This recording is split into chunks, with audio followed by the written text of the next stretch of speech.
Hey everybody, so today I wanted to do a little bit of a chit chat with you guys. I've actually filmed this once before, but I just didn't like how it turned out. I did it in my car and it was just kind of all over the place. So I'm taking advantage of quiet time and nap time and trying to get this done for you guys.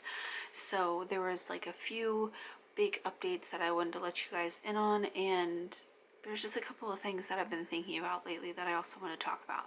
So the first one being really quick and short, that is breast pump reviews. I am going to start those up again soon. I had pre-ordered the Spectra Synergy Gold pump that was supposed to be coming out, but the pre-orders that happened back in 2019. They released it Black Friday last year. I pre-ordered it that day. I also got a couple of those other accessories they also launched, and it was just this past month that they canceled all the orders and they refunded everybody. They also sent me a complimentary Spectra S1 for everything, but I am going to get the Synergy Gold whenever I can. I will order whatever it ends up being again. I will review the S1. I've been asked before, but the only difference between the S1 and the S2 is just the rechargeable battery. So I will try it just for the sake of it having a place on my channel. That way, in case people don't understand the difference and they are looking for that, I can make that content. But I was really looking forward to the Synergy Gold. It looked really interesting to me, and I will get it as soon as I can, and as quickly as I'm able to get my hands on it. So I wanted to update you there because I wasn't intentionally not doing breast pump reviews, but I was waiting, and I thought like the pre-order, like the first ship date was like mid-December. So I was like, okay, I just won't do anything. And it was fine because the holidays I had enough content going around, but then it just kept getting pushed and pushed, and then they did end up canceling and refunding and sending these complimentary gifts to everybody, which was really great. But yeah, so I was just kind of like holding out for that, and it just never ended up happening. So I wanted to explain that a little bit. I also have another breast pump that's going to be sent to me here pretty soon, something that has been requested here on YouTube and also on Instagram. Those will be coming back soon. And also I wanted to say that we have made the decision to homeschool for another year. We had to make this decision a bit earlier than we did last year. Last year we actually didn't make it until kind of last minute because we were just waiting to see how things turned out, and I don't think we sent our stuff in until like late July, so kind of cutting it close a little bit. But this time around, since we've already done 1 year of homeschooling with the state of Ohio with Sophie, I have to get an assessment done for her. I have to send in other paperwork too. So it's like a little bit more of a, not complicated. It's not really, honestly. It's just entails more work and a little bit more planning. So because of that, getting things together, getting an assessment done, and doing whatever we have to do, deciding on curriculum, things like that, you know, that decision, I wanted to make it a little bit earlier so I wasn't completely pressed for time and stressed out like I was last year. So we were talking about it, we've waited a little bit, and we decided that we are going to do another year of homeschooling. And I'm not sure if in my announcement video for last year if I ever said why we decided to homeschool, but it was largely to do with the fact that we just wanted their education to be the best of what it could. This is to no fault to any educators or faculty or anything like that. I know that teachers all across the United States are breaking themselves in half to give their kids what they can, and it's still not being enough despite literally their best efforts. And what's being asked of educators right now is unimaginable, and I really feel for them. So it's to no fault of theirs. At the same time, I have the privilege of being at home. I have the luxury of being able to afford that time to homeschool them, and I am also equipped and have the capacity to teach kindergarten and first grade. That was number one. And also number two is just the fact that things are not where we would like them to be in the pandemic, and also trusting people. Giving your children into the care of others, whether it be school, daycare, nanny, whatever, those things require a lot of trust. That is a huge thing. You're expecting other people to care after, to teach, to look after your children, and that is a huge thing. And I hope that everyone can feel safe and secure in their decision, and putting them into public school right now does not feel that way for us. And the decisions that you make in your personal life affect every other aspect of your life during a pandemic.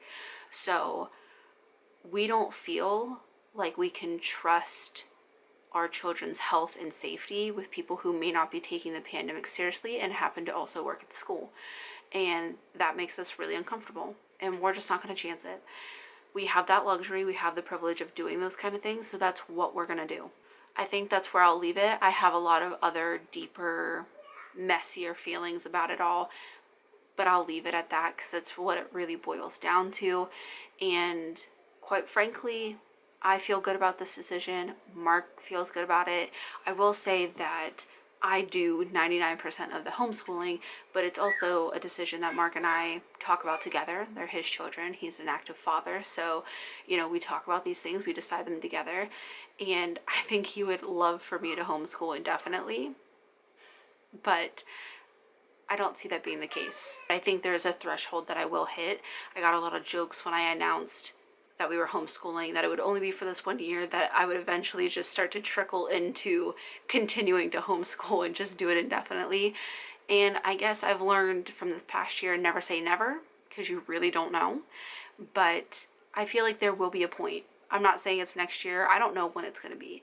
But I think there will come a time where I want them to experience public school. I think they are more equipped at the school to teach them than I am, and we will make that change when it comes. The girls are also still looking forward to that day. It's still something that we talk about, and they love homeschool. They also loved being in public preschool. So I feel really fortunate that the kids are really adaptive and they are so resilient, and that's amazing. But that's one of the bigger updates, I guess. And also about homeschooling, just a quick little update with like the assessment, finding curriculum for next year. That's all going well. I was super overwhelmed. It was a lot to try and figure out and piece together. I really feel like Ohio as a state does an underwhelming job of really outlining exactly what you need to accomplish homeschooling wise, where resources can be found, things like that. Both Sophie and Remy will need those curriculum outlines this year because Remy will be in kindergarten and Sophie will be in first grade, so I will have to do intent letters for both of them and curriculum outlines for both of them, and just the assessment for Sophie. Just trying to figure out all these moving pieces can be really overwhelming, but in case you are a new homeschooler or this was your first year too, just my message to you is try not to stress. It'll come together. If you have questions, you live in the state of Ohio, I'd be happy to answer them. You can find me easily over on Instagram. That's where I am the most often. My email moves a little too quickly for me to keep up with. But Instagram DMs, I try to clear out at least once every couple of days. So yeah, that's kind of the update on there, and I'm really excited. I'm really proud of everything that they've accomplished. I gave them assessment tests, and those went so much better than what I was expecting. And it's not because a lack of trying. It's, I think, the self-doubt that I give myself. Like, I know that we're doing a good job. I know that the girls are trying really hard and they're learning a lot, but it's the self-doubt that I have that, am I really doing a good job? You know, am I really doing good enough with this?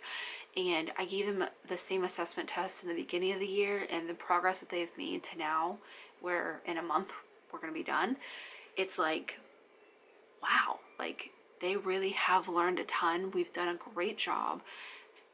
I'm just really proud of them, of myself, like everything. Like, it's gone so much better than I could have ever imagined. So that was one of the bigger updates. I guess those were really the only two things to update you guys on. And then I just want to talk a little bit about motherhood content. So this is something that's been weighing a bit on my mind and also on my heart lately. I don't consume a lot of motherhood content, which is ironic, seeing how that's what I make. I make motherhood content, parenthood content, family content, whatever you want to call it. That is my genre. That is my community. And I love it, but I'd be lying to say if there wasn't a severe disconnect. So a lot of what makes people popular, I don't connect or relate to. I really don't. And if you consume the kind of content that I'm talking about, I'm happy that people can get what they need out of that, like enjoyment, fulfillment, motivation, inspiration, whatever it is. whatever good feelings that kind of content gives you. I'm glad that it does that. I guess I'm hesitant to really speak about how I feel because it is my community, and I don't ever want it to seem like I'm dumping on somebody, but I really feel like things could be done better. Honestly, it's felt like this for a while. You know, I used to watch family vlogs. I used to watch a lot of mommy content creators who are really big. And it wasn't until I stopped forcing myself to watch it and started watching the things that I was actually interested in, that I did want to watch, where it really just allowed me to have this kind of outside perspective a bit. I've just felt really disappointed, and I guess it's not even just my community, because my husband pointed out that it's just YouTubers in general who took out massive PPP loans. Wealthy YouTubers who work from the comfort of their homes in the middle of a pandemic took a government loan that was funded by taxpayers without giving it a second thought. If you don't know about the loan situation, it was first come, first serve. It was a free-for-all, and it was chaos, and it was a shit show, to say the least.